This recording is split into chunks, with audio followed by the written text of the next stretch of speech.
Hi guys, good morning. So for today's video, mag-renew po kami ng OHIP, yung health card dito sa Ontario.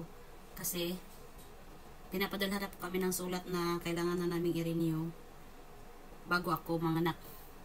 Kasi kapag hindi yun na-renew, kapag hindi namin yun na bago, kami yung magbabayad sa pagpapanganak ko dito. So mahal at wala kaming pambayad, kaya kailangan namin i-renew yun. Kasi pag may health card ka nun,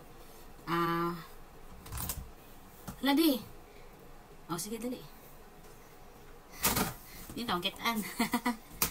Kasi pag may health card ka nun, libre na yung pagpapanganak mo. So wala kang mababayaran kahit piso. Kaya mas mabuti kung may OHIP ka. Ano nga yung ng OHIP day? Ontario Health Insurance Plan. So meron ka nun kapag may full-time job ka or yung asawa mo. So since may full-time job naman si Hill, so makakabil kami nun. Kaya yun guys.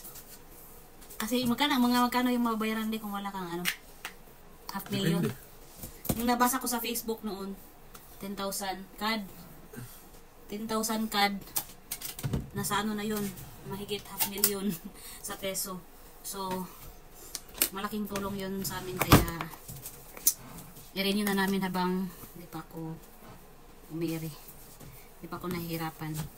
Inalit namin, matagal na yung pinapadala nila sa amin, kaso wala pa akong status nun kaya nung dumating yung PGWP ko na status,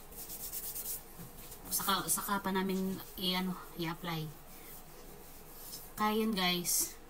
See ya. Bye.